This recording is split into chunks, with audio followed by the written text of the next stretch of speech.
Alhamdulillah, nahmaduhu wa nasta'inuhu wa nu'minu bihi wa natawakkalu alayhi wa na'udhu billahi min shururi anfusina wa min sayyiati a'malina. Man yahdihillahu fala mudilla lahu wa man yudlil fala hadiya lahu. Wa nashhadu an la ilaha illallah wahdahu la sharika lahu ونشهد أن محمدا عبده ورسوله أرسله بالهدى ودين الحق ليظهره على الدين كله ولو كره المشركون. اللهم صل على محمد وعلى آل محمد كما صليت على إبراهيم وعلى آل إبراهيم إنك حميد مجيد. اللهم بارك على محمد وعلى آل محمد كما باركت على إبراهيم وعلى آل إبراهيم إنك حميد مجيد. أما بعد فإن أصدق الكلام كلام الله وخير الهدي هدي محمد صلى الله عليه وسلم وشر الأمور محدثاتها وكل بدعة ضلالة وكل ضلالة في النار. أعوذ بالله من الشيطان الرجيم. بسم الله الرحمن الرحيم. يا أيها الذين آمنوا اتقوا الله حق تقاته ولا تموتن إلا وأنتم مسلمون. സ്നേഹാദരണീയരായ സത്യവിശ്വാസികളെ, വിശ്വാസിനികളെ, ജീവിതത്തിൻ്റെ എല്ലാ മേഖലകളിലും റഹ്മാനായ അള്ളാഹുവിൻ്റെ വിധിവിലക്കുകൾ കഴിവിൻ്റെ പരമാവധി സൂക്ഷിച്ച് നല്ല ഭക്തരായി ജീവിക്കണം എന്നെന്നോടെന്ന പോലെ ഓരോരുത്തരോടും ഉണർത്തുകയാണ്, വസിയത്ത് ചെയ്യുകയാണ്. അള്ളാഹു നമ്മെ എല്ലാവരെയും അനുഗ്രഹിക്കുമാറാകട്ടെ. നമ്മുടെ കുടുംബവുമായി ബന്ധപ്പെട്ട വളരെ പ്രധാനപ്പെട്ട ഭാഗങ്ങളാണ് നമ്മൾ ഒരുമിച്ച് ഇസ്ലാമികമായി ചർച്ച ചെയ്തുകൊണ്ടിരിക്കുന്നത്. ഒരു വാഹനം എങ്ങനെയാണ് അതിലെ ആളുകളെയും വെച്ച് പോകേണ്ടത് എന്നൊരു ഡ്രൈവർക്ക് തീരുമാനിക്കാൻ കഴിയും. ഒരു പരിധി വരെ വളരെ സ്മൂത്തായി ശാന്തമായി കൊണ്ടുപോകാനും അതോടൊപ്പം എല്ലാ ഗട്ടറുകളിലും കുഴികളിലും ഇരിക്കുന്ന ആളുകൾക്ക് അസ്വസ്ഥതയുണ്ടാക്കുന്ന രൂപത്തിലും കൊണ്ടുപോകാനും അതേ ഡ്രൈവർക്ക് തന്നെ സാധിക്കും. ഒരു വീടിന്റെ, നമ്മൾ താമസിക്കുന്ന ഒരു വീടിന്റെ യജമാനൻ, അതിന്റെ ഓണർ, അതിന്റെ ഡ്രൈവർ ഇസ്ലാമികമായി ആ വീടിലെ നമ്മുടെ ഇണയായ, നമ്മുടെ തുണയായ, നമ്മുടെ ഭാര്യയാണ്. പ്രവാചകൻ സല്ലല്ലാഹു അലൈഹി വസല്ലമ വൽ മർഅത്തു റാഇയത്തുൻ അലാ അഹ്ലി ബൈത്തി സൗജിഹാ വ വലദി.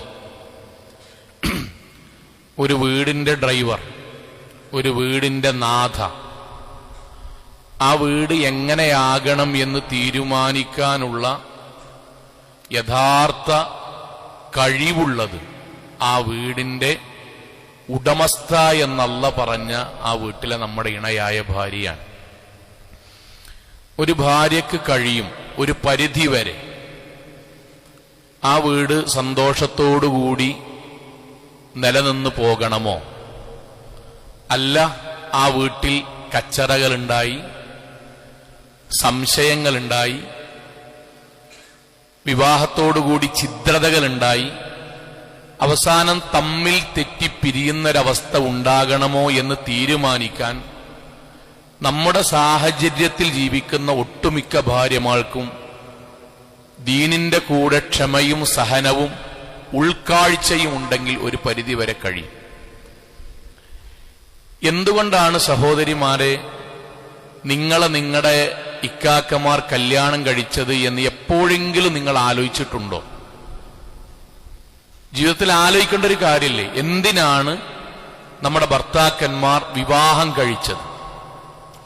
അവർക്ക് കൂട്ടുകാരുണ്ട്, കുടുംബക്കാരുണ്ട്, യാത്രയുണ്ട്, പന്തുകളുണ്ട്, മീൻപിടുത്തുണ്ട്, അങ്ങാടിയിൽ അവർക്ക് ഇഷ്ടപ്പെട്ട പാട്ടൊക്കെ കേൾക്കാനുണ്ട്. ആസ്വദിച്ചങ്ങനെ ജീവിക്കുന്നതിനിടയിലാണ് ഒരു പ്രായമെത്തുമ്പോൾ അവർ നിങ്ങളെ വിവാഹം കഴിച്ചത്. എന്തിനാ കല്യാണം കഴിച്ചത്? എന്തിനാണ് എന്ന് ശരിക്കും ഓരോ ഇണകളും ഓരോ ഭാര്യമാരും അറിയണം. അവരോട് അല്ലാഹ് പറഞ്ഞു, ഇവിടെ ഇരിക്കുന്ന ഓരോ വിവാഹം കഴിച്ച ആളുകളോടും അള്ളയും റസൂലും പറഞ്ഞു, അദ്ദുനിയാ മതാഉൻ, ഈ ലോകത്ത് ഒരുപാട് സന്തോഷം നൽകുന്ന വിഭവങ്ങളുണ്ട്. എന്നിട്ട് പ്രവാചകന്റെ വാക്ക് വഖൈറു മതാഇ ദുനിയ, ആ സന്തോഷം നൽകുന്ന വിഭവങ്ങളിൽ ഏറ്റവും നല്ല സന്തോഷം നൽകുന്നത് നിങ്ങളുടെ യാത്രയാണോ, നമ്മുടെ ഭക്ഷണമാണോ, നമ്മൾ കേൾക്കുന്ന പാട്ടുകളാണോ, നമ്മുടെ സൗഹൃദമാണോ? അല്ല. റസൂൽ പറയാൻ അല്ല. പിന്നെ ആരാണ്? അൽ മർഅത്തു സ്വാലിഹ, ഒരു നല്ല ഇണയാണ്, നല്ല ഒരു ഭാര്യയാണ്. സഹോദരിമാരെ, നിങ്ങളുടെ ഭർത്താവ് വിവാഹം കഴിച്ചത് അവർക്ക് യാത്ര പോകുന്നതിനേക്കാളും, അവർക്ക് പാട്ടു കേൾക്കുന്നതിനേക്കാളും, അവർക്ക് പന്ത് കളിക്കുന്നതിനേക്കാളും, അവർക്ക് മീൻ പിടിക്കുന്നതിനേക്കാളും, അവർക്ക് അവരുടെ നാട്ടിൽ നിന്ന് കുറച്ചകലെ മാറി ഭക്ഷണം കൂട്ടുകാരോടൊന്നിച്ച് സൊറ പറഞ്ഞ് കഴിക്കുന്നതിനേക്കാളും സന്തോഷവും സമാധാനവും നിങ്ങളെ വിവാഹം കഴിച്ചാൽ കിട്ടും എന്ന് അള്ളാന്റെ പ്രവാചകൻ പറഞ്ഞതുകൊണ്ടാണ്. നിർത്തിയില്ല. പ്രവാചകൻ സല്ലല്ലാഹു അലൈഹി വസല്ലമ വീണ്ടും പറഞ്ഞുതരാണ്, അർബഅം മിനസ് സആദ, 4 കാര്യങ്ങളിലാണ് സത്യത്തിൽ ഒരു പുരുഷന്റെ ജീവിതത്തിൽ അള്ളാഹ് പൂർണ്ണ സംതൃപ്തി കൊടുക്കുക. അപ്പൊ സഹാബാക്കൾ എന്തൊരു അത്ഭുതത്തിൽ ചോദിച്ചിട്ടുണ്ടാവും, നബി എന്താണ് 4 കാര്യം? പ്രവാചകൻ പറയാണ്. ആരോടാ പറഞ്ഞറിയോ? വാപ്പിമ്മയുള്ള യുവാക്കളോട് പറയാൻ, ഉമ്മാന്റേക്കെന്നും വാപ്പാന്റേക്കെന്നും കിട്ടുന്നതിനേക്കാൾ, ചങ്ങാതിമാരിൽ നിന്ന് കിട്ടുന്നതിനേക്കാൾ, അയൽവാസികളിൽ നിന്നും അവനവന്റെ കൂടെ ജീവിക്കുന്നവരിൽ നിന്നും കിട്ടുന്നവരെക്കാൾ സന്തോഷം വർദ്ധിച്ച് കിട്ടുന്ന 4 കാര്യങ്ങളുണ്ട്. സഹാബാക്കൾ ചോദിച്ചു, നബി എന്താണ് ആ 4 കാര്യം?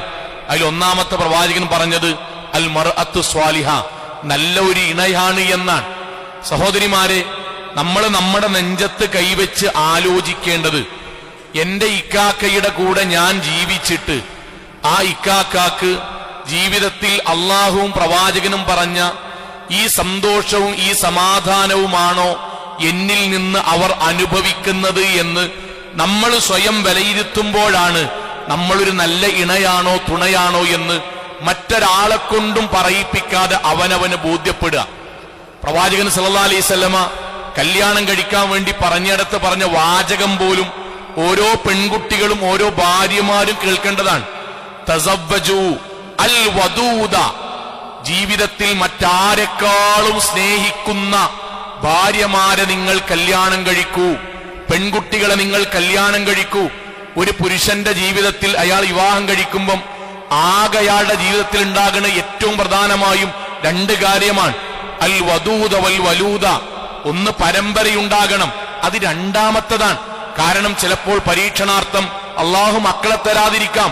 പക്ഷെ ഒന്നാമത്തത് എന്താണെന്നറിയുമോ? അയാളുടെ ജീവിതത്തിൽ ഇതുവരെ ലഭിച്ചതിനേക്കാൾ കൂടുതൽ സന്തോഷവും സമാധാനവും ആനന്ദവും തൃപ്തിയും സങ്കടങ്ങളിൽ കൂടെയുണ്ടാകും എന്ന വിശ്വാസവും നൽകുന്ന ഒരാൾ എന്റെ കൂടെയുണ്ടാകും എന്നതാണ്. അതാകാൻ ഒരു സഹോദരിക്ക് കഴിയുമ്പോഴാണ് ഒരു സഹോദരി മർഅത്തുൻ സ്വാലിഹയാകുന്നത്. അപ്പോഴാണ് ഒരു സഹോദരി സ്വർഗാവകാശിയാകുന്നത്.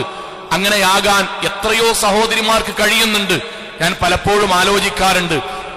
കുടുംബ സംഗമത്തിൽ ഒരാൾ വന്നിട്ട് അദ്ദേഹത്തിന്റെ ഭാര്യയ്ക്ക് വേണ്ടി പ്രാർത്ഥിക്കാൻ വേണ്ടി പറഞ്ഞു. അപ്പൊ സാധാരണഗതിയിൽ പലരും പറയുന്നതാണ്. പക്ഷെ അദ്ദേഹം അത് പറയുമ്പോൾ അദ്ദേഹത്തിന്റെ കണ്ണിൽ നിന്ന് അല്പമൊക്കെ കണ്ണുനീർ പൊടിയുന്നതായി കണ്ടപ്പോൾ ഞാൻ സമാധാനിപ്പിച്ചു. നിങ്ങൾ എന്തിനാണ് ഭാര്യയ്ക്ക് വേണ്ടി പ്രാർത്ഥിക്കണം എന്ന് പറയുമ്പോൾ നിങ്ങൾ എന്തിനാ കരയണത്? അതിന് അദ്ദേഹം പറഞ്ഞ ഒന്നാമത്തെ വാക്കെന്താ അറിയോ? മൗലവി, നല്ല വേദന ഉണ്ടാകും ഓൾക്ക്, പക്ഷെ ഓളത് പറയില്ല എന്നോട്. ഡോക്ടർ പറഞ്ഞിരിക്കുന്നത് നല്ല വേദന ഉണ്ടാവും, ഓളത് പ്രകടിപ്പിക്കൂല. നിങ്ങൾക്കറിയോ, ഞാൻ അങ്ങനൊന്നും അല്ലേനി. എന്റെ ജീവിതത്തിൽ ഞാൻ ഒരുപാട് താന്നു പോയിരുന്നു. പലരും എന്നെ കളിയാക്കീനി. ഞാൻ ഒരിക്കലും പൊന്തൂലെന്ന് പറഞ്ഞീനി. അന്നും എന്റെ കൂടെ ഉണ്ടായി എന്റെ കൈ പിടിച്ച് കാക്ക, നിങ്ങൾ അള്ളാന്റെ മാർഗത്തിലാണ് ഞാൻ ഉണ്ടാകുന്നു പറഞ്ഞിട്ട് എന്റെ കൂടെ 15 കൊല്ലം ഓള ഉണ്ടായിരുന്നത്. പലരും കുറ്റപ്പെടുത്തിയപ്പോഴും ഓള ഉണ്ടായത്.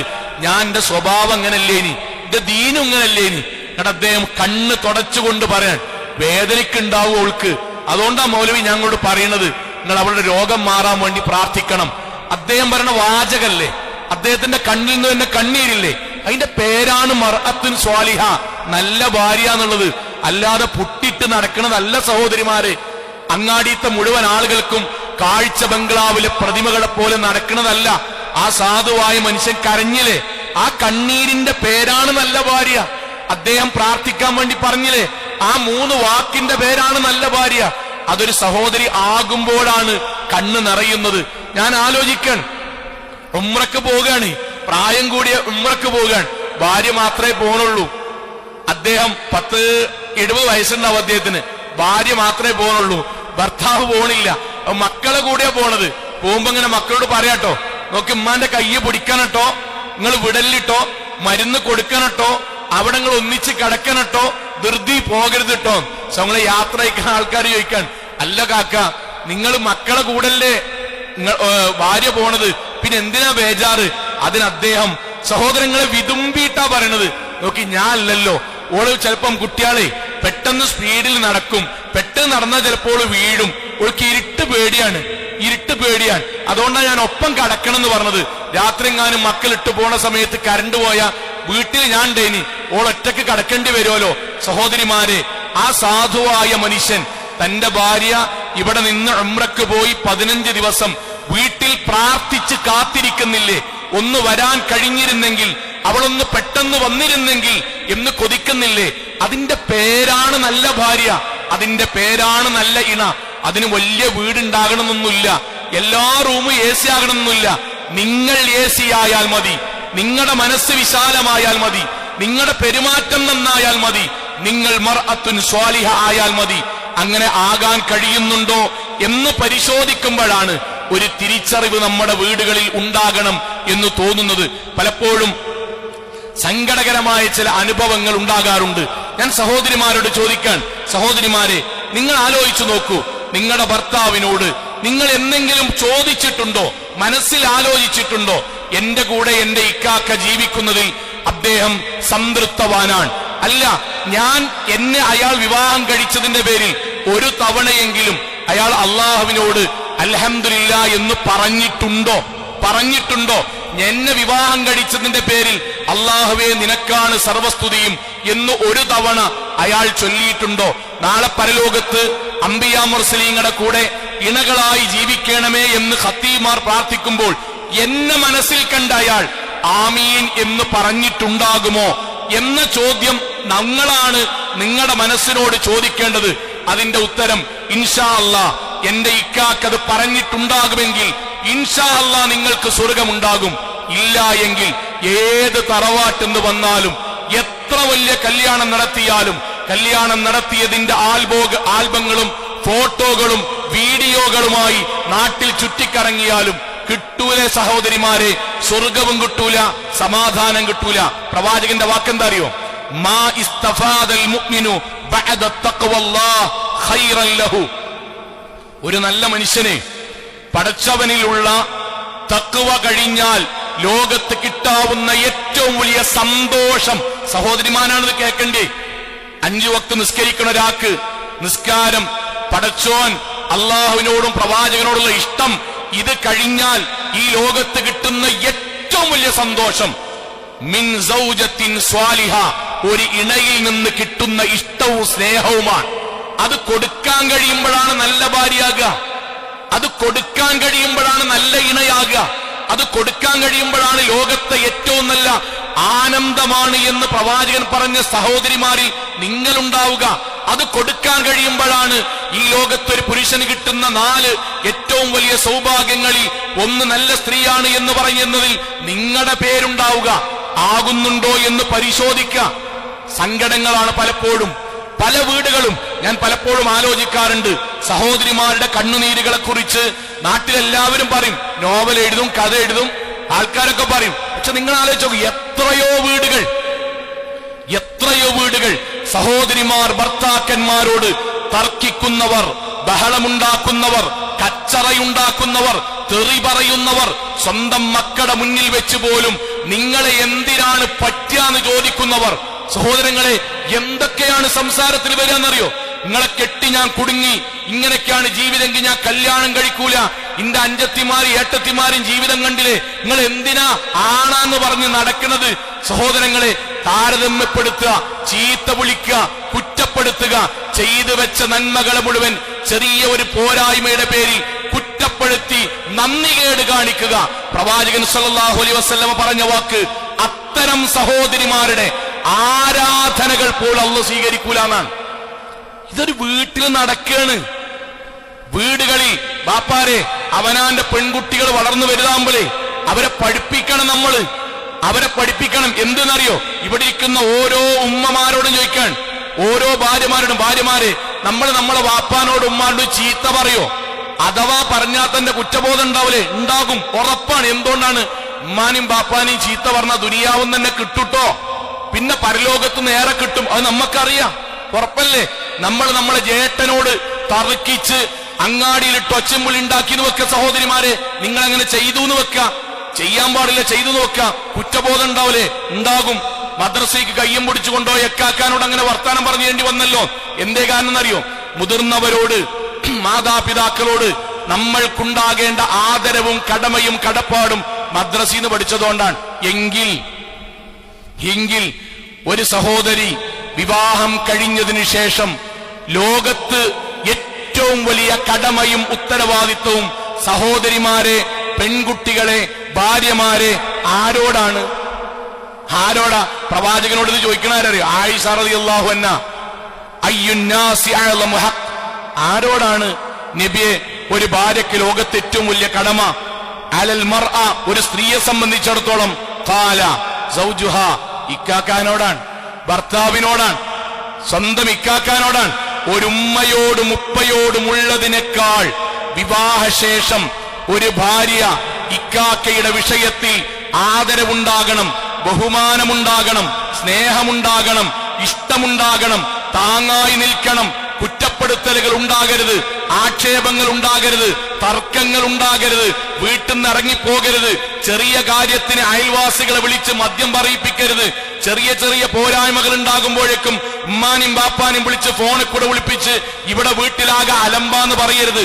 ചെറിയ കുറ്റമുണ്ടാകുമ്പോഴേക്കും വീട്ടിൽ നിന്ന് ഇറങ്ങിപ്പോയി അവിടെ എത്തി ഒരാഴ്ച നിന്ന് ഇങ്ങോട്ട് വന്നാലേ അങ്ങോട്ട് വരൂ എന്ന ശാഠ്യമുണ്ടാകരുത്.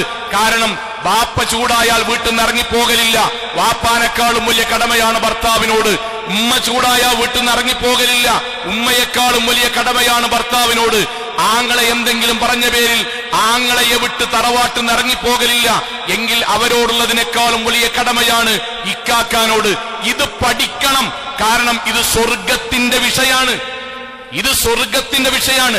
ദുനിയാവിലെ വീടെന്ന സ്വർഗവും പരലോകത്തെ അമ്പിയാക്കന്മാരുടെ കൂടെ അള്ളാനെ കാണാനുള്ള സ്വർഗവും.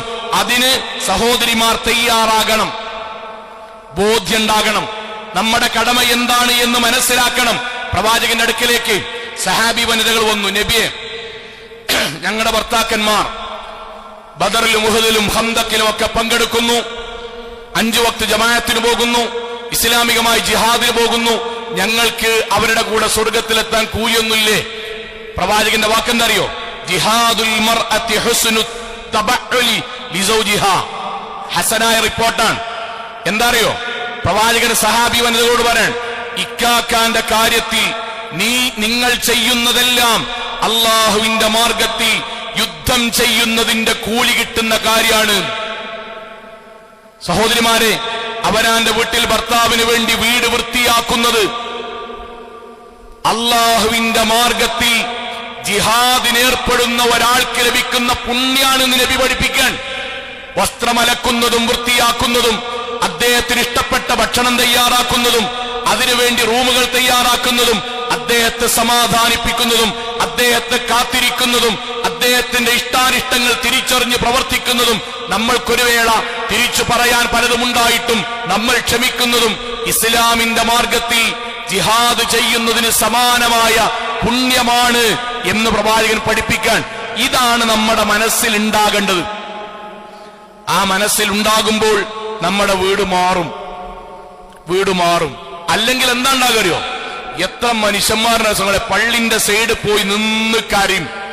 ഞാൻ ഭാര്യമാരോട് പറയണം, ഭാര്യമാരെ, നിങ്ങൾ കാണാത്ത കുറെ പച്ച മനുഷ്യന്മാരുണ്ട് ഇവിടെ. കുറെ മനുഷ്യന്മാര് നിങ്ങൾ ആണുങ്ങളെ ഭാഗത്തേക്ക് വരും. പല പള്ളിയിലും ജമാഅത്ത് കഴിഞ്ഞ് പള്ളിന്റെ സൈഡ് പോയിട്ട് ഒറ്റക്കിരുന്ന് ഇങ്ങനെ പ്രാർത്ഥിക്കാനാണ്. അദ്ദേഹത്തെ നാട്ടാര് തച്ചിട്ടല്ല, പിന്നെന്താണെന്നറിയോ, അദ്ദേഹത്തിന് കച്ചവടത്തിൽ വല്ല നഷ്ടം പറ്റിയിട്ടല്ല, അതൊക്കെ മൗലവി അഡ്ജസ്റ്റ് ചെയ്ത് പോകുന്നുണ്ട്. പിന്നെന്താ, പെരീക്കാണ് കേറാൻ സമാധാനമല്ല. ആരുണ്ടാക്കിയ പെരയാണ്? മൂപ്പരുണ്ടാക്കിയ പെര. ആരെ വാതിലും കട്ടിലാണ്? മൂപ്പര വാതിലും കട്ടിലും. ആരാണ് അവിടെ ഉള്ളത്? ബാപ്പിയമ്മയുണ്ട്. പിന്നെന്തേ വരാൻ കഴിയാത്തത്? നമ്മുടെ സഹോദരിമാരെ, നിങ്ങളുടെ സംസാരമോ നിങ്ങളുടെ പെരുമാറ്റമോ നിങ്ങളുടെ പരാതിയോ ആണ് കാരണമെങ്കിൽ നിസ്കാരക്കുപ്പായാണ് ഊരിയിട്ട് ദീനെന്നാണ് പോയിക്കോളി. എന്തേ കാരണം എന്നറിയോ? അങ്ങനത്തെ ഒരു ഇസ്ലാം ഇല്ലവിടെ. അങ്ങനത്തെ ഒരു ഇസ്ലാം നമ്മുടെ നാട്ടിലെ കുറച്ച് ആൾക്കാരുണ്ടാക്കിയതാണ്. എന്തെന്നറിയോ? സ്വഭാവവും പെരുമാറ്റവും എന്ത് തോന്നിയാസം കാണിച്ചാലും വേണ്ടില്ല, 5 വക്ത് നിസ്കാരവും റമദാനിലെ നോമ്പും ഇസ്ലാമിന്റെ വേഷം ഉണ്ടെങ്കിൽ സ്വർഗം കിട്ടും. അങ്ങനെ ഒരു ദീൻ അള്ളാന്റെ കിതാബിൽ ഇല്ല. അങ്ങനല്ല. ഇത് സഹോദരിമാരെ ശ്രദ്ധിക്കണം. എത്രയോ പള്ളിയിലുണ്ട്. അങ്ങാടിയിലെ സകല കടയും പൂട്ടിയിട്ട് അങ്ങാടിയിൽ ഇങ്ങനെ ഇരിക്കണാണ്. എന്തേ? അങ്ങാടിയിൽ ഇരിക്കാൻ പുതിയായിട്ടാ? അല്ല. പിന്നെന്തേ? ഉറങ്ങട്ടെ. 11 മണിക്കാകുമ്പോഴേക്ക് ഉറങ്ങും പോലെ ഒരു 11:30 ആകുമ്പോൾ കേറിച്ചല്ല. എന്തേ പ്രശ്നം? അവിടെ പോയിട്ട് അടിയുണ്ടാക്കാനല്ല. കേറി വരുമ്പോഴേക്കും ഒരു ഭാഗത്ത് ഉമ്മി ഒരു ഭാഗത്ത് പെണ്ണുങ്ങളുണ്ടാവും. രണ്ടാളിനെ കാത്തിക്കാൻ. തെറ്റിക്കാൻ വയ്യ. പെരീ കയറാൻ ഇടങ്ങേറ്. പെരന്റെ പേര് മസ്കനാണ്. പെരന്റെ ഉള്ളിൽ കയറാൻ സമാധാനക്കേട്. നാട്ടിൽ ജോലി ഉണ്ടായിട്ടേ മറ്റ് ജില്ലയ്ക്ക് ജോലിക്ക് പോകുന്ന സഹോദരങ്ങൾ എനിക്കറിയാം. എന്തേടാ നാട്ടിൽ ജോലിയില്ലേ? ഉണ്ട്. പിന്നെന്തേ? എന്നും പെരീക്കരണം. ആഴ്ചയിലൊരിക്കൽ കുട്ടികളെ കാണാൻ വേണ്ടി വരിക. സഹോദരിമാരെ, എല്ലാ പ്രശ്നങ്ങളുടെയും കാരണങ്ങളാണ് നല്ല പറയുന്നത്. പക്ഷെ നിങ്ങളാണോ കാരണം എന്ന് പരിശോധിക്കണം. നമ്മുടെ നാവും നമ്മുടെ പെരുമാറ്റവും നമ്മുടെ ഈഗോയും നമ്മുടെ താരതമ്യവും അനിയത്തി, ഏട്ടത്തി, അയലോക്കക്കാരി, ഇളച്ചി, മൂത്തച്ചി, ഓല ജീവിതം എന്റെ വീടും, ഓല വാഹനം എന്റെ വാഹനം, ഓല വീട്ടത്തെ ഏസിയും എന്റെ വീട്ടത്തെ ഏസിയും ഇത് വെച്ചിട്ട് അവനാൻ അളക്കലുണ്ടല്ലോ. ആ അളക്കലാണോ കാരണം നാലിക്ക? ഇത് റബീഉൽ അവ്വൽ 12 പ്രവാചകൻ മരിച്ച ദിവസമാണ്. നിങ്ങൾക്കറിയോ എന്തുകൊണ്ടാണ് ലോകത്ത് പ്രവാചകൻ സല്ലല്ലാഹു അലൈഹി വസല്ലമ എനിക്ക് ഏറ്റവും ഇഷ്ടപ്പെട്ട സഹോദരി അഥവാ സഹോദരിമാരിൽ സ്ത്രീകളിൽ എനിക്ക് ഏറ്റവും ഇഷ്ടപ്പെട്ടത് ആയിഷ ബീവിയാണെന്ന് പറയാൻ കാരണം? വെറുതെ അല്ല സഹോദരിമാരെ, വെറുതെ അല്ല. പ്രവാചകൻ സല്ലല്ലാഹു അലൈഹി വസല്ലം ഇന്നത്തെ ദിവസേ രാവിലെ അസ്വസ്ഥത ഉണ്ടായി. ആയിഷ ബീവിനോട് പറഞ്ഞു, ആയിഷ എനിക്കിങ്ങനെ ഇടങ്ങേറുണ്ട് എന്ന് തോന്നുന്നു, വേദന കൂടി. പ്രവാചകൻ ആയിഷ ബീവിനോട് പറഞ്ഞു, ആയിഷ മരണവേദന വന്നു തുടങ്ങി, 2 ആളുകൾ അനുഭവിക്കുന്ന വേദന എനിക്ക് വരാൻ തുടങ്ങി. ആയിഷ ബീബി 3 കാര്യമാണ് സഹോദരിമാരെ ചെയ്ത്. 3 കാര്യം. ഒന്ന്, അബ്ദുറഹ്മാൻ ബിൻ അബൂബക്കർ ആയിഷ റളിയല്ലാഹുവിന്റെ ആങ്ങള എടുത്തുണ്ടേനി. അദ്ദേഹത്തിന്റെ കയ്യിൽ അറാഖിന്റെ കൊള്ളിണ്ടേനി. നബിക്ക് പല്ലു തേക്കുന്നത് നബിക്കിഷ്ടമാണ് എന്ന് മനസ്സിലാക്കിയിട്ട് അതെടുത്ത് പൊട്ടിച്ച് അതിന്റെ അഗ്രഭാഗം കുറച്ച് കട്ടിയിലായിരുന്നു. അത് വായ കൊണ്ട് കടിച്ച് അത് മാർദ്ദവമുള്ളതാക്കി നബിക്കിങ്ങനെ തേച്ചെടുത്തു ഭാര്യ. 2, നബി സല്ലല്ലാഹു അലൈഹി വസല്ലമക്ക് ശരീരത്തിൽ തണുപ്പുള്ള വെള്ളം കൊണ്ട് തടവണ ഇഷ്ടായിരുന്നു. കൊണ്ടുവന്ന വെള്ളം കൊണ്ട് 2 കൈകളിലും എടുത്തിട്ട് പ്രവാചകന്റെ മുഖത്തിങ്ങനെ തടവി, ശരീരത്തിൽ തടവി, പ്രവാചകനെ തണുപ്പിച്ച് പ്രവാചകൻ ചിരിച്ചു. എന്താ ചിരിച്ചെന്നറിയോ? എന്റെ ഇഷ്ടങ്ങൾ എന്റെ ആയിഷ കണ്ടറിഞ്ഞ് ചെയ്യുന്നുണ്ട്. നബി പറഞ്ഞിട്ടല്ല. അവസാനമായി ആയിഷ റളിയല്ലാഹു അൻഹ ഇരുന്നു. സ്വന്തം നെഞ്ചിലേക്ക് പ്രവാചകന്റെ തല കയറ്റി വെച്ചു. എന്നിട്ടുമ്മ കൊടുത്തു. ഈ ലോകത്തു നിന്ന് അതിനിടയിൽ പ്രവാചകൻ വിട പറഞ്ഞു പോയി. സല്ലല്ലാഹു അലൈഹി വസല്ലം വാലിഹി വസ്ഹാബിഹി വസല്ലം. ഈ ലോകത്തോട് വിട പറഞ്ഞത് സ്വന്തം ഇണയുടെ നെഞ്ചിൽ കടന്ന് ആ ഇണ ചെയ്യാൻ പറ്റുന്ന മുഴുവൻ ഇഷ്ടങ്ങളും ചെയ്തിട്ടാണ് സഹോദരിമാരെ. ആയിഷ ബീബി പിന്നെ പറഞ്ഞ വാക്കെന്താ അറിയോ? നബി മരിക്കുന്നതിനിടയിലും അറാഖിന്റെ കൊള്ളി കൊണ്ട് പല്ല് തേച്ച് ഉമിനീരിറക്കണീനിടക്ക് നബി എന്നെ ഒന്ന് സന്തോഷത്തോടുകൂടി നോക്കിയ നോട്ടുണ്ട്. അതിന്റെ മനസ്സൊന്ന് പോകൂല. അതിന്റെ പേരാണ് നല്ല ഭാര്യ. അതിന്റെ പേരാണ്. അല്ലാതെ തെറ്റുമ്പോഴേക്കും ആങ്ങളെ കൊണ്ടുവന്നാണ്ട് അങ്ങാടിയിലിട്ടാണ്ട് ഒച്ചുണ്ടാക്കി എവിടുന്നാടാ കെട്ടണെന്ന് ചോദിക്കുന്നതിന്റെ പേരല്ല നല്ല ഭാര്യ. അല്ല കച്ചറുണ്ടാക്കി ചെറിയ കാര്യത്തിന് വരച്ച് ജീവിക്കോലെ, അതിന്റെ പേരല്ല. ഒരു മനുഷ്യന്റെ ജീവിതത്തിൽ സമാധാനവും സ്വസ്ഥതയും കൊടുക്കുന്നവരുടെ പേരാണ് നല്ല ഇണ എന്ന് പറയുന്നത്. സഹോദരിമാരെ, ഒരേ ഒരു കാര്യം നിങ്ങൾ ജീവിതത്തിൽ എന്തെങ്കിലും നിങ്ങളെക്കാക്കാണ്ട് ചോദിച്ചുക്കണോ? ഇക്കാക്ക, എന്നിൽ നിന്ന് സത്യത്തിൽ നിങ്ങൾക്ക് എന്താണ് ശരിക്ക് വേണ്ടത്? ചോദിക്കണ്ടേ? എന്താണ് ഒരു സഹോദരിയിൽ നിന്നൊരു ഇക്കാക്ക ജീവിതത്തിൽ ഏറ്റവും കൂടുതൽ ആഗ്രഹിക്കണം? എന്താണ്? ഇന്റെ കൂടെ ഓള് രാവിലെ പണിക്ക് വരുമെന്നാണോ? ആണോ? അല്ല. പിന്നെന്താ അറിയോ? എടി, ഞാൻ ഫുൾ അന്യം കുടുംബത്തിൽ നോക്കാം, ഇന്റെ കൂടെ ഒന്ന് താങ്ങായി നിന്നാ മതി, എനിക്കൊന്ന് സപ്പോർട്ടായി നിന്നാ മതി, ഞാനൊരു പ്രയാസപ്പെട്ട് വരുമ്പം സമാധാനത്തിൽ നിന്നാ മതി, വേറൊന്നും വേണ്ട. ടാറിട്ട റോട്ടിൽ പണിക്ക് ഇറങ്ങണ്ട, 100 കിലോയുടെ ചാക്ക് പൊന്തിക്കണ്ട, ഞാൻ പൊന്തിച്ചോണ്ട്. പക്ഷെ ഒരു കാര്യമുണ്ട്, ചാക്ക് പൊന്തിച്ച് വരുമ്പോ എനിക്ക് തണുത്ത വെള്ളം ഇട്ടെങ്കിൽ അതൊന്നും എടുത്തക്കായി ഉണ്ടാവണം. ഇമ്മി ഒറ്റക്കാവുമ്പം അങ്ങോട്ടും ഇങ്ങോട്ടൊക്കെ ഉണ്ടാവും. നോക്ക്, പരാതിയായി പരിഭവമായി ഞാൻ വരുമ്പോ പറയല്ലേ, ബാക്കി എല്ലാത്തിനും ഉണ്ടാവും. സഹോദരിമാരെ, എന്തേ ഈ പറയാൻ കാരണറിയോ? ഇവിടുന്ന് കോഴിക്കോട്ടേക്ക് കട്ടറുള്ള റോട്ടിൽ കൂടെ അവനാന്റെ വീട്ടിലെ കാറിൽ ഏസിട്ട് കോഴിക്കോട് എത്തിന് മുന്നേ നമ്മൾ പറയില്ലേ, കാക്ക ഒന്ന് നിർത്താം, ചായ കുടിച്ചു പോകാം അല്ലേ? ഇവിടുന്ന് കോഴിക്കോട് എത്തുമ്പോൾ 4 കട്ടർമ കുമ്പത്തിന് ഊരവേദന നിൽക്കണ്ടല്ലേ? നമ്മളെ നാട്ടിലെ നമ്മളെ കുടുംബം പോറ്റാൻ വേണ്ടി എത്ര ഡ്രൈവർമാർ 10 കൊല്ലമായി ഈ കട്ട റോട്ടും കൂടെ പോകണമെന്നറിയോ? നമുക്ക് ഇവിടുന്ന് കോഴിക്കോട് എത്തുമ്പോത്തിന് ഊരവേദന, ഒരു 10 കൊല്ലമായി ഓട്ടിന്. ആർക്ക് വേണ്ടിയിട്ടാ കൂട്ടര്? ഊരവേദന വന്നിട്ട് ഡോക്ടർമാര് വണ്ടി ഓട്ടരുത് എന്ന് പറഞ്ഞിട്ടുമ്പോൾ ഓട്ടുന്ന ആർക്ക് വേണ്ടിയിട്ടറിയോ? നിങ്ങൾക്ക് വേണ്ടിയിട്ട്. അത് നിങ്ങൾ തിരിച്ചറിഞ്ഞില്ല, പിന്നെ ആരാ തിരിച്ചറിയാം? വീടിന്റെ 2ാമത്തെ നിലന്റെ മുകളിൽ പോയിട്ട് താഴത്തേക്ക് നോക്കിയാൽ തല കറങ്ങൂലേ? സഹോദരിമാരെ, 40ാമത്തെ നിലന്റെ മുകളിൽ അരയിൽ വടം കെട്ടിയിട്ട് ഇലക്ട്രിക് പണിയെടുക്കുന്ന ഇലക്ട്രീഷ്യന്മാരുണ്ട്. ആർക്കും വേണ്ടിയിട്ടറിയോ? പിടുത്തം വിട്ട ജീവൻ ഉണ്ടാവില്ല. നിങ്ങൾക്ക് വേണ്ടി ജീവിക്കാൻ. ഇടവണ്ട അങ്ങാടിയിലെ 12 മണിക്ക് നട്ടുച്ചക്ക് 10 മിനിറ്റ് നിങ്ങൾ അങ്ങാടിയിൽ ചെരുപ്പിടാതെ വെക്കോ? ഓരോ ഹോട്ടലിന്റെ മുന്നിലും പാർക്കിങ്ങിന്റെയും ഹോട്ടലിന്റെയും ബോർഡ് പിടിച്ചിട്ട് സാധുക്കളായ മെലിഞ്ഞൊട്ടിയ പാവങ്ങളായ മനുഷ്യന്മാര് നിൽക്കിട്ടന്മാരെ ആർക്കും വേണ്ടിയിട്ട് നിങ്ങൾക്കറിയോ? മൂപ്പർക്ക് തിന്നാൻ വേണ്ടിയിട്ടല്ല, നമ്മളെ കുടുംബം നോക്കാൻ വേണ്ടിയിട്ട്. എന്നിട്ട് ഓല വിലല്ലാന്നോ?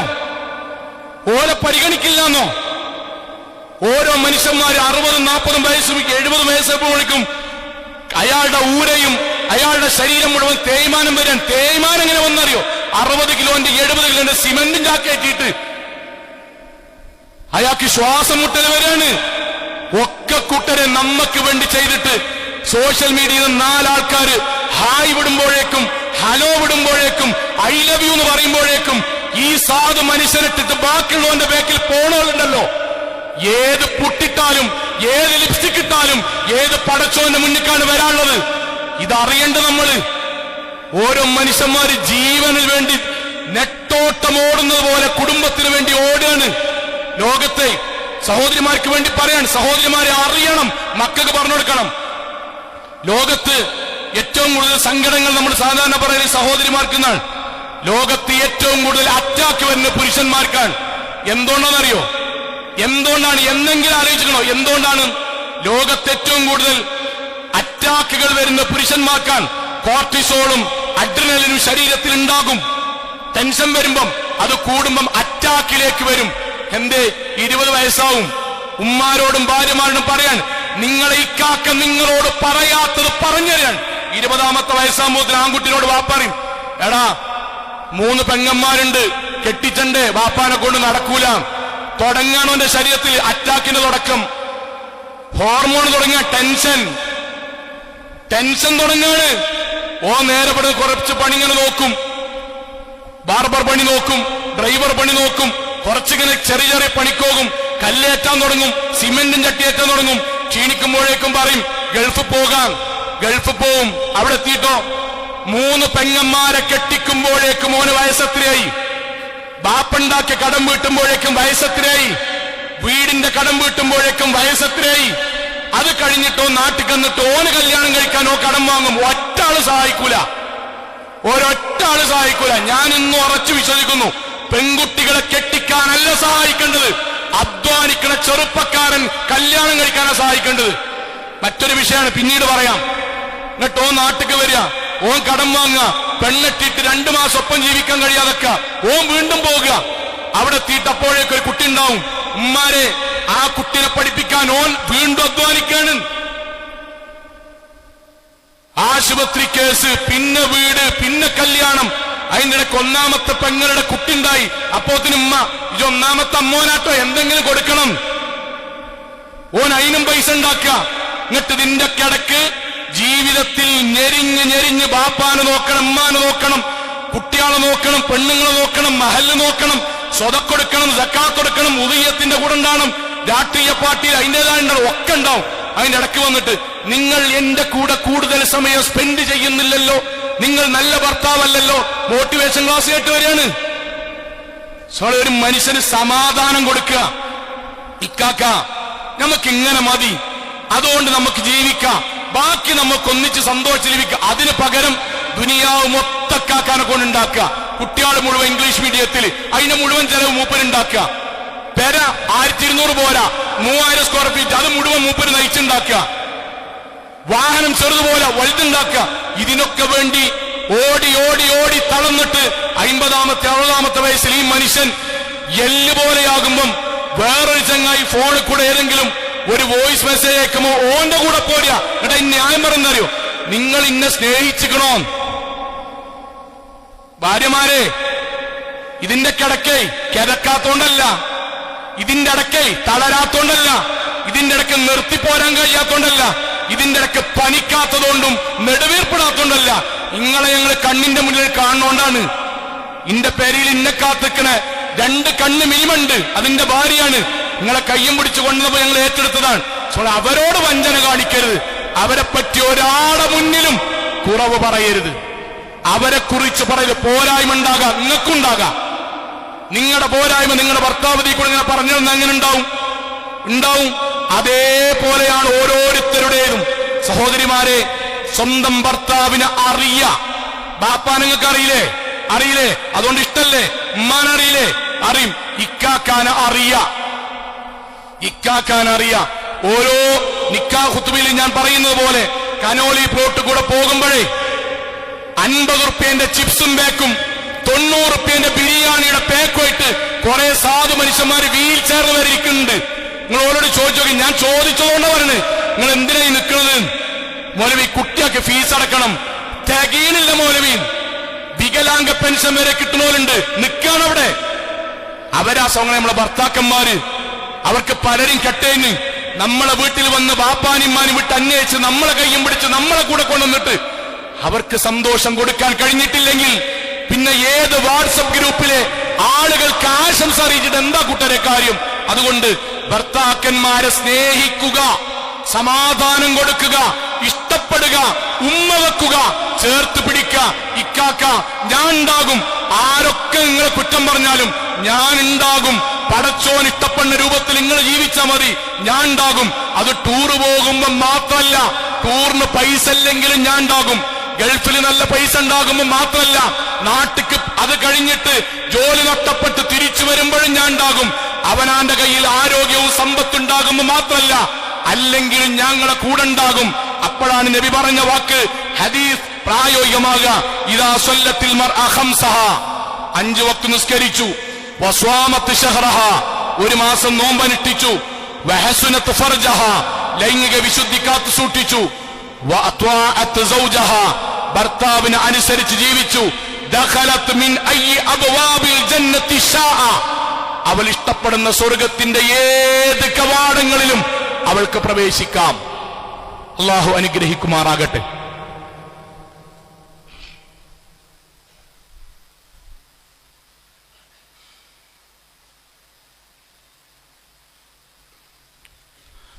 അൽഹംദുലില്ലാഹ് വസ്സലാത്തു വസ്സലാമു അലാ റസൂലില്ലാഹി വഅലാ ആലിഹി വസ്ഹബിഹി അജ്മഈൻ. അമ്മാ ബഅദ് തഖ്വല്ലാഹി ഇബാദല്ലാഹ്. ഒരിക്കൽ കൂടി അള്ളാഹുവിനെ സൂക്ഷിച്ചുകൊണ്ട് ജീവിക്കണം എന്ന് എന്നോടെന്ന പോലെ ഓരോരുത്തരോട് ഉണർത്തുകയാണ്. സഹോദരങ്ങളെ,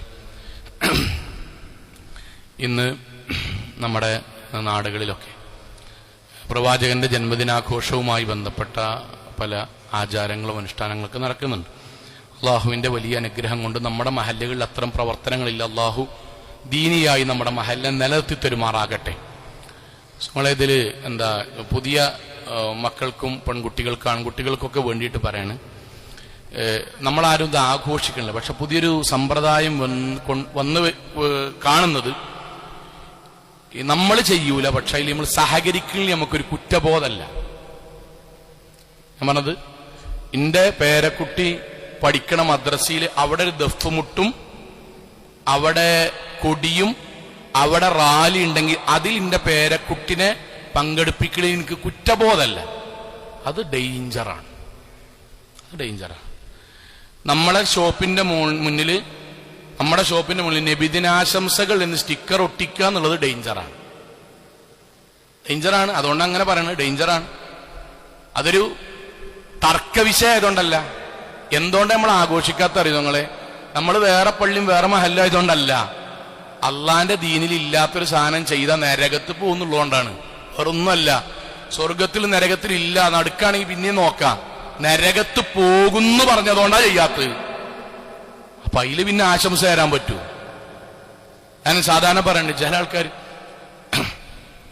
നമ്മളെ ചെയ്യണില്ല, എന്നാലും അതിന്റെ ചോറുണ്ടെന്ന നെയ്ച്ചോറും ബീഫും നമ്മളോടൊന്നും ചെയ്തിട്ടില്ലല്ലോ, ബസുമതി അരി നമ്മളോടൊന്നും ചെയ്തിട്ടില്ലല്ലോ. ഓരോരുത്തരും മത നിയമമാണ്. അങ്ങനെ പറയേണ്ട ഒരു കാര്യമാണ് അല്ല. എന്താണ് ആ ഭക്ഷണം എന്നറിയാം. എന്താണെന്നറിയോ? ഇമാം മാലിക് റഹ്മത്തുള്ളാഹി അലൈഹിന്റെ വാചകം അതുപോലെ പറയട്ടോ. മൻ ഇബ്തദ ഫിൽ ഇസ്ലാം ബിദ്അ. അത് മക്കൾക്കും കൂടി പറഞ്ഞു കൊടുക്കാൻ, ഇതിന് മലയാളം പറഞ്ഞു കൊടുത്താൽ മതി. മൻ ഇബ്തദ ഫിൽ ഇസ്ലാം ബിദ്അ. ഒരാൾ ദീനിൽ പുതിയതായിട്ടൊരു ആഘോഷം, ഒരു ആചാരം കൊണ്ടുവന്നു. യറാഹ ഹസന. അയാൾ അതുകൊണ്ട് ഉദ്ദേശിക്കുന്നത് നന്മയാണ്. നബിനെ പറ്റി പുകഴ്ത്തുക, നബിന്റെ പേരിൽ സ്വലാത്തില്ല, കുട്ടിയാൾക്ക് നബിനെ പറ്റി പറഞ്ഞു കൊടുക്കുക, ആ മുസ്ലിം സഹോദരങ്ങൾക്ക് അന്നത്തെ ആ മാസം ഒരു ക്യാമ്പയിൻ വെക്കുക, ഇങ്ങനെയാണ് അയാളെ കരുതുന്നത്. പക്ഷേ ഫഖദ്, അള്ളാന്റെ ദീൻ എന്താന്ന് പറയട്ടോ, ഫഖദ് സഅം അന്ന മുഹമ്മദൻ ഖാന അർരിസാല. യഥാർത്ഥത്തിൽ അയാൾ വാദിക്കുന്നത് മുഹമ്മദ് നബി സല്ലല്ലാഹു അലൈഹി വസല്ലമ നമ്മളെ വഞ്ചിച്ച് മരിച്ചുപോയ ആളാണ്. കാരണം സ്വർഗത്തേക്ക് എത്തേണ്ട കാര്യം മുഹമ്മദ് നബി, ഇത് സ്വർഗത്തേക്ക് എത്തേണ്ട ഒരു കാര്യമാണ്, ഇത് പഠിപ്പിക്കാതെയാണ് നബി പോയത്. നബി വഞ്ചകനാണ്. എന്റെ പേരേക്ക് 1 കിലോന്റെ ഇറച്ചിപ്പൊതിയും ചോറും പൊതി ഇങ്ങനെ കിട്ടുമ്പം നമ്മളെ മൈൻഡിൽ ഉണ്ടാണ്ട് നബി വഞ്ചകനാണ് എന്ന് അറിഞ്ഞോ അറിയാതെയോ വാദിക്കുന്ന ആളുകൾ അതിന്റെ പേരിൽ ഉണ്ടാക്കിയ ഫുഡാണ് എന്റെ പേരേക്ക് കൊണ്ടുവന്നത്. അത് വാങ്ങണോ വാങ്ങണ്ടേന്ന് അവനാൻ തീരുമാനിക്കാം. അതിന്റെ പേരിൽ ആശംസ സ്റ്റിക്കർ ഒട്ടിക്കണോന്ന് അവനാൻ തീരുമാനിക്കാം.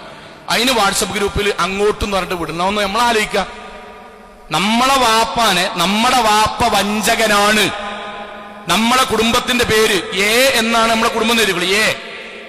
കുടുംബത്തിലെ മുഴുവൻ ആൾക്കാരും വഞ്ചകന്മാരും ചതിയന്മാരാണ് എന്നതിന്റെ പേരിൽ ഈ നാട്ടിലൊരു മുട്ടായി വിതരണം നടത്തിയിട്ട് അത് നമ്മളെ പേരിൽ കൊണ്ടുവരുമ്പോ എക്കളയർ മുട്ടായി നമ്മളോടൊന്നും ചെയ്തിട്ടില്ലല്ലോ എന്നിട്ട് തിന്നണോനെ പറ്റിയിട്ട് എന്താ നമ്മളെ വാദം?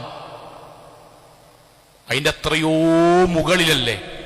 നമ്മളെക്കാളും നമ്മുടെ വാപ്പാനേക്കാളും ഉമ്മാനേക്കാളും മുകളിൽ റസൂൽ സല്ലല്ലാഹു അലൈഹി വസല്ലം, ആ റസൂൽ സല്ലല്ലാഹു അലൈഹി വസല്ലം വഞ്ചകനാണ് എന്നതിന്റെ ഭാഗമാണ്. അതുകൊണ്ട് ഒരിക്കലും ബിദ്അത്തുമായി സഹകരിക്കുകയേ ചെയ്യരുത്, ആഘോഷിക്കരുത്, ഭക്ഷണം കഴിക്കരുത്, സഹകരിക്കരുത്. അള്ളാഹുവിനോടും പ്രവാചകനോടുള്ള ധിക്കാരം.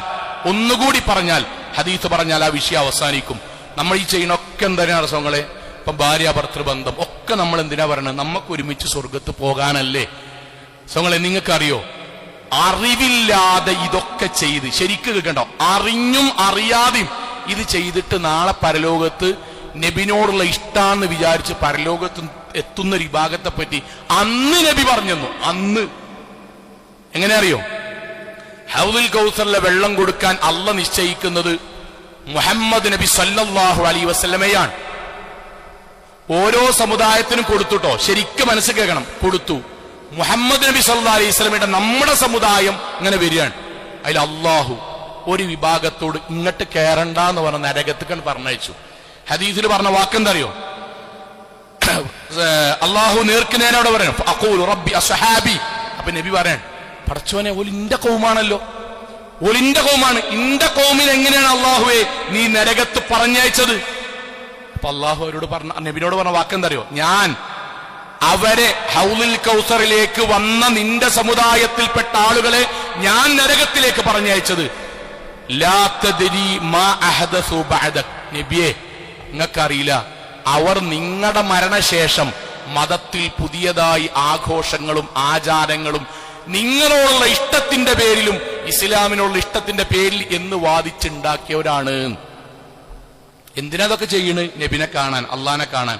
അള്ളിം റസൂലുള്ളാഹി സ്വല്ലല്ലാഹി അലൈഹി വസല്ലമയും ഹൗലുൽ കൗസറിലെ വെള്ളം നിഷേധിച്ചത് ഇസ്ലാമിലില്ലാത്ത പുതിയ ആഘോഷവും ആചാരവും നല്ലതാണ് എന്ന പേരിൽ പിന്നീടുണ്ടാക്കിയവരെയാണ്. ഉണ്ടായത് മഹലിൽ ഒരാളുണ്ടായത് കെട്ടിച്ച് പറഞ്ഞിടത്ത് വാപ്പാരെ നമുക്ക് നല്ല ഉത്തരവാദിത്തമുണ്ട്, അങ്ങനത്തെ ഒരു സ്ഥാപനങ്ങൾ നമ്മളെ മക്കൾ പഠിക്കാൻ പാടില്ല, നിങ്ങൾക്ക് ആ വിഷയത്തിൽ എന്ത് തോന്നിയാലും വേണ്ടില്ല, ദീനാണ് പറയണമെന്നുള്ളത് പറയും. ഒരു സ്ഥാപനത്തിലും അങ്ങനത്തെ പഠിക്കാം. കാരണം എന്താ അറിയോ, ചിലപ്പോൾ നമ്മളെ നിർബന്ധത്തിന് വഴങ്ങി ഇപ്പോൾ ചെയ്യൂല, പക്ഷെ വല്ല മനസ്സിലുണ്ടാവും. ശരിക്കും പഠിപ്പിച്ചു കൊടുക്കുക എന്താണ് ദീന്, എന്താണ്. അതുകൊണ്ടാണ് രണ്ടാം ഖുത്ബയിൽ പറയുന്നത് നമ്മുടെ മഹലിൽ അങ്ങനത്തെ ഒരു ആഘോഷമല്ല. പക്ഷെ അടുത്ത തലമുറ മനസ്സിലാക്കണം എന്തുകൊണ്ടാണ് നമ്മുടെ വാപ്പാരും വല്യാപ്പാരും ഇത് ആഘോഷിക്കാത്തത്. മഹല്ല് വേറെ ഏതുകൊണ്ടോ ബാങ്ക് വേറെ ഏതുകൊണ്ടോ അല്ല, ഇത് ദീനിലില്ലാത്തത് കൊണ്ടാണ്. അതുകൊണ്ട് പൂർണ്ണമായും മാറി നിൽക്കുക. നരകത്തിലേക്ക് പോകുന്ന ഒരു വഴിയിലും ബോധപൂർവം യുവാക്കളെ യുവതികളെ നമ്മൾ ഉണ്ടാകാതിരിക്കുക. അള്ളാഹു അനുഗ്രഹിക്കുമാറാകട്ടെ. നമ്മുടെ ജീവിതത്തിൽ വന്നുപോയ ചെറുതും വലുതുമായ മുഴുവൻ തെറ്റുകുറ്റങ്ങളും റഹ്മാനായ നാഥ നീ ഞങ്ങൾക്ക് വിട്ടുപുറത്ത് മാപ്പാക്കി തരണമേ റഹ്മാനെ. കത്തിയാൾ നരകത്തിൽ നിന്നും കഠിനമായ ശിക്ഷയിൽ നിന്നും അതിശക്തമായ പരലോകത്തിൽ വിചാരണയിൽ നാഥ നീ ഞങ്ങളെല്ലാവരെയും കാത്തുരക്ഷിക്കണമേ റഹ്മാനെ. അള്ളാഹു ഞങ്ങളുടെ കുടുംബജീവിതത്തിൽ സന്തോഷവും സമാധാനവും ബർക്കത്തും നൽകി നീ അനുഗ്രഹിക്കണമേ റഹ്മാനെ. അള്ളാഹുവെ ഞങ്ങളുടെ ഇണകളിലൂടെ നാഥ നീ ഞങ്ങൾക്ക് കൺകുളിർമ പ്രദാനം ചെയ്യണമേ റഹ്മാനെ. അള്ളാഹു ഞങ്ങളുടെ മക്കളിലൂടെ നാഥ സൗഭാഗ്യവും സന്മാർഗവും ദീനും തഖ്വയും ഒക്കെയുള്ള മക്കളാക്കി നാഥ നീ ഞങ്ങളുടെ മക്കളെ എല്ലാവരെയും മാറ്റി തീർക്കണമേ റഹ്മാനെ. അള്ളാഹുവെ ഞങ്ങളിൽ നിന്ന് മരണപ്പെട്ടു പോയ ഒരുപാട് ആൾക്കാരുണ്ട് നാഥ, വാപ്പ ഉമ്മ, ഞങ്ങളുടെ ബന്ധുമിത്രാദികൾ, ഞങ്ങളുടെ പള്ളിയിൽ ഒരുപാട് കാലം വന്നവർ, ഞങ്ങളുടെ ജീവിതത്തിൽ ഒരുപാട് സഹായിച്ചവർ, പണ്ഡിതന്മാർ, നാഥ നീ അവർക്കെല്ലാം ഖബറിടം വിശാലമാക്കുകയും സ്വർഗം നൽകി അനുഗ്രഹിക്കുകയും ചെയ്യണമേ റഹ്മാനെ. അള്ളാഹുവേ ഞങ്ങളുടെ കൂട്ടത്തിൽ ശാരീരികമായി ഒരുപാട് പ്രയാസം അനുഭവിക്കുന്ന ആൾക്കാരുണ്ട്, സാമ്പത്തികമായി നല്ല ഞെരുക്ക് അനുഭവിക്കുന്ന ആൾക്കാരുണ്ട്, പൈസ പലയിടത്തുനിന്ന് കിട്ടിയാൽ ജീവിതം സുഖകരമായി മുന്നോട്ട് പോകാൻ കഴിയുന്ന ആൾക്കാരുണ്ട്. നാഥ എല്ലാവരുടെയും സാമ്പത്തികമായ കുടുംബപരമായ മാനസികമായ പ്രയാസങ്ങൾ നീ ദൂരീകരിക്കണമേ റഹ്മാനെ. അള്ളാഹുവെ ഞങ്ങളുടെ വരുമാനങ്ങളിൽ നീ ബർക്കത്തും വർധനവും നൽകി അനുഗ്രഹിക്കണമേ റഹ്മാനെ. അള്ളാഹുവെ ഗൾഫ് നാടുകളിൽ ഞങ്ങളുടെ കുടുംബത്തിന് വേണ്ടി അധ്വാനിക്കുന്ന ഞങ്ങളുടെ ഭർത്താക്കന്മാർ, ഞങ്ങളുടെ മക്കൾ, ഞങ്ങളുടെ ജ്യേഷ്ഠന്മാർ, ഞങ്ങളുടെ ബന്ധുമിത്രാദികൾ, നാഥ നീ അവർക്കെല്ലാം ഖൈറും ബർക്കത്തും ആരോഗ്യവും ആഫിയത്തും നൽകി നീ അനുഗ്രഹിക്കണമേ റഹ്മാനെ. അള്ളാഹുവെ ലോകത്തിന്റെ വ്യത്യസ്ത ഭാഗങ്ങളിൽ അങ്ങേയറ്റം പീഡനം അനുഭവിക്കുന്ന ഞങ്ങളുടെ സഹോദരങ്ങളുണ്ട് നാഥ, ഭക്ഷണത്തിന് വേണ്ടി യാചിക്കേണ്ടി വരുന്ന ഞങ്ങളുടെ കുടുംബക്കാരുണ്ട് നാഥ, എല്ലാവരുടെയും പ്രയാസങ്ങൾ നീ ദൂരീകരിക്കണമേ റഹ്മാനെ. അള്ളാഹുവേ ലോകത്തെവിടെ വെച്ച് എങ്ങനെ മരണപ്പെടേണ്ടി വന്നാലും ശിർക്ക് ചെയ്യാതെ, ബിദ്അത്തില്ലാതെ, ഖുറാഫാത്തില്ലാതെ ശുദ്ധ തൗഹീദിൽ നമസ്കാരം നിലനിർത്തുന്നവരായി, അള്ളാഹുവിനെ സ്നേഹിക്കുന്നവരായി, പ്രവാചകനെ സ്നേഹിക്കുന്നവരായി മരണപ്പെട്ടു പോകാൻ നാഥാ നീ ഞങ്ങൾക്ക് എല്ലാവർക്കും തൗഫീഖ് നൽകണമേ റഹ്മാനെ. اللهم اغفر للمؤمنين والمؤمنات والمسلمين والمسلمات الأحياء منهم والأموات إنك مجيب الدعوات يا قاضي الحاجات. اللهم أجرنا من النار، اللهم أجرنا من النار، اللهم أجرنا من النار. ربنا آتنا في الدنيا حسنة وفي الآخرة حسنة وقنا عذاب النار. آمين آمين آمين برحمتك يا رب.